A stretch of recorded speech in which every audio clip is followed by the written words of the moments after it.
Hey guys, once again, welcome back to my YouTube channel, Homeo Medico Academy.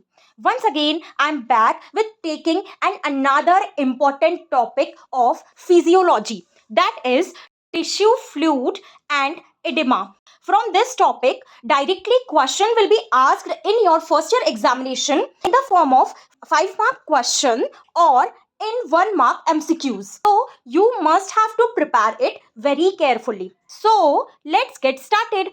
Tissue fluid क्या होता है? The fluid present inside the tissues in which the cells are bathed is called tissue fluid. देखिए, tissue fluid के नाम से ही समझ में आ गया होगा कि क्या है.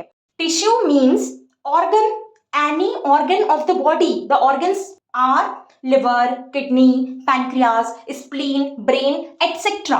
ओके, तो ये सारे ऑर्गन्स जो होते हैं इनके अंदर बहने वाला फ्लूइड मतलब लिक्विड, ये सारे ऑर्गन्स के अंदर जो लिक्विड प्रेजेंट होता है, जिनमें उस ऑर्गन के जो सेल्स होते हैं वो भीगे हुए होते हैं उस लिक्विड के अंदर, वो कहलाता है tissue fluid.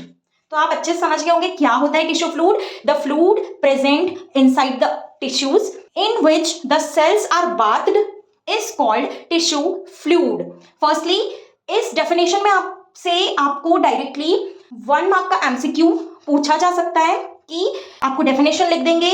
The fluid present inside the tissue in which the cells are bathed is called dash, और आपको 2-3 ऑप्शन दे देंगे, that is blood, CSF, tissue fluid, lymph, ऐसे 4 ऑप्शन दे देंगे.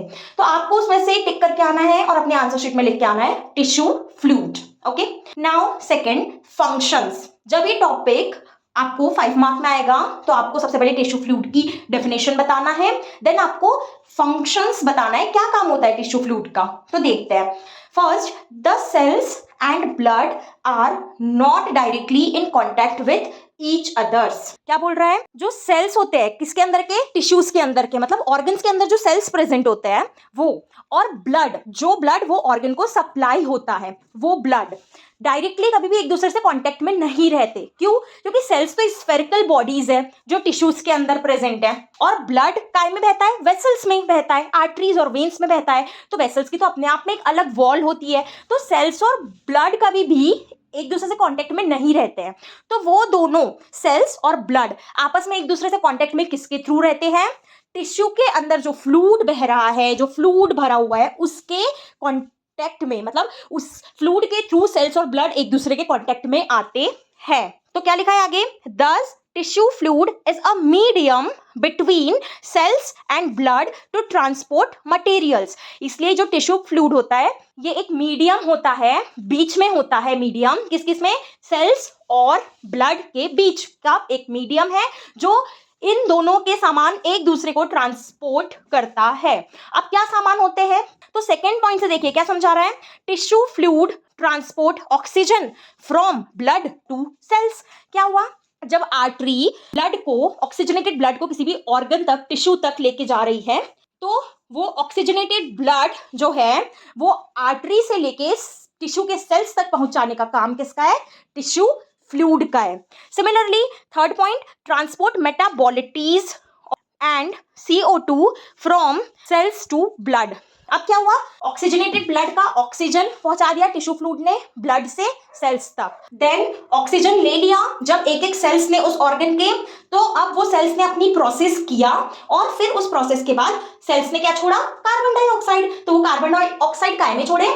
टिश्यू के अंदर जो फ्लूइड बह रहा है उसमें, और वो फ्लूइड ने उस कार्बन डाइऑक्साइड को उठा के वीनस ब्लड तक पहुंचाया, जो ब्लड वेन में प्रेजेंट है उस तक पहुंचाया कि आप इस कार्बन डाइऑक्साइड को यहां से लेके जाओ और लंग्स के थ्रू बाहर करो.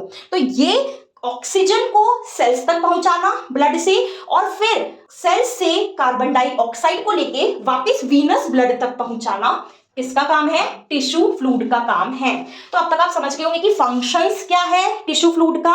ऑक्सीजन और CO2 को सेल से ब्लड तक ट्रांसपोर्ट करने का काम किसी भी टिश्यू के अंदर किसका है? टिश्यू फ्लूइड का है.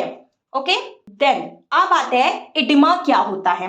Oedema, the increase in accumulation of fluid inside the tissues causes swelling in tissues called oedema. क्या होता है एडिमा?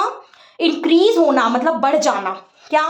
एक्यूमुलेशन मतलब भराना ऑफ फ्लूड, फ्लूड मतलब लिक्विड, यही जो टिश्यू के अंदर जो लिक्विड मौजूद है उसका बहुत ज्यादा बढ़ जाना इनसाइड द टिश्यू, किसी भी टिश्यू के अंदर, जिसके कारण क्या होगा? टिश्यू के अंदर स्वेलिंग आ जाएगी, ऑर्गन में स्वेलिंग आ जाएगी। जब बहुत सारा पानी बढ़ जाएगा उसके अंदर तो बस उसी स्वेलिंग को, उसी सूजन को कहा जाता है oedema. There are two types of oedema, extra cellular oedema and intra cellular oedema. Extra cellular oedema क्या होता है? Increase accumulation of fluid outside the cells. Extra मतलब आउटसाइड, सेल्यूलर मतलब सेल्स, एडिमा मतलब सूजन। जब भी एक्यूमुलेशन ऑफ फ्लूड, भरा जाना फ्लूड का, कहाँ पे? सेल्स के बाहर, मतलब जितने भी सेल्स प्रेजेंट है उनके बाहर जब भी बहुत ज्यादा फ्लूड भरा जाता है टिश्यू के अंदर तो वो क्या होता है? एक्स्ट्रा सेल्यूलर एडिमा होता है। इंट्रा सेल्यूलर एडिमा जब वही फ्लूड सेल्स के अंदर घुस जाता है और एकदम बहुत ज्यादा भरा जाता है तो वो इंट्रा सेल्यूलर एडिमा होता है। ये टॉपिक एक बहुत छोटा सा टॉपिक है, इसलिए मैं बार बार कह रही हूँ कि इसमें से एमसीक्यूज बनने के चांसेस बहुत ज्यादा है।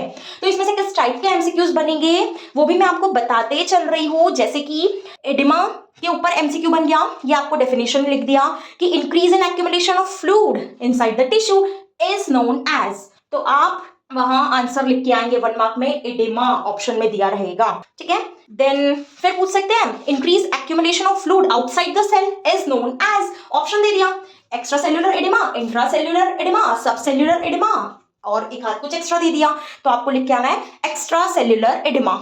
ठीक है, same question intra cellular oedema के लिए भी बन सकता है कि accumulation of fluid inside the cell increase हो गया तो कौन सा कहलाएगा? एडिमा। इंट्रा सेल्यूलर एडिमा लिख के आएंगे आप लोग।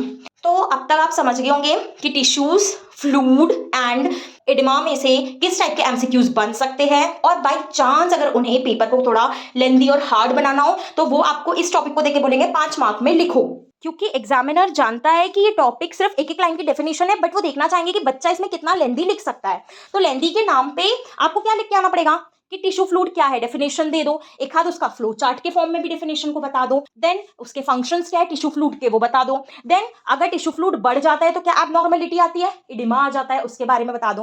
ओके, तो इस तरीके से आप इस आंसर को थोड़ा बढ़ा के 5 मार्क में 1 पेज में इजीली लिख के आ पाएंगे और 5 मार्क इजीली आप गेन करके आएंगे। तो मैंने आपको सारी टेक्निक बता दी। इस टॉपिक में से जब भी किसी भी टाइप का क्वेश्चन आपके पेपर में आएगा तो आप अगर इस टॉपिक को पढ़े हुए हैं तो आप इजीली इसे अटेंड करके आ पाएंगे अपने एग्जाम में। इसके ऊपर किस टाइप के एमसीक्यूज बनते हैं इसका पोस्ट मैं आप लोगों को कल अवेलेबल करवा दूंगी। वो एमसीक्यूज आप अच्छे से पढ़िएगा, केयरफुली अपने पास नोट डाउन करिएगा ताकि एग्जाम टाइम पे आप उन्हें बस 5 मिनट्स में जल्दी से रीड आउट करके जाए और इस टॉपिक से रिलेटेड कोई भी क्वेश्चन को बहुत अच्छे से अटेम्प्ट करके आ पाए। ओके, इसी के साथ हमारा ये टॉपिक यहीं खत्म होता है। हम मिलते हैं हमारे नेक्स्ट टॉपिक के साथ इन द नेक्स्ट लेक्चर। तब तक के लिए बाय बाय, टेक केयर।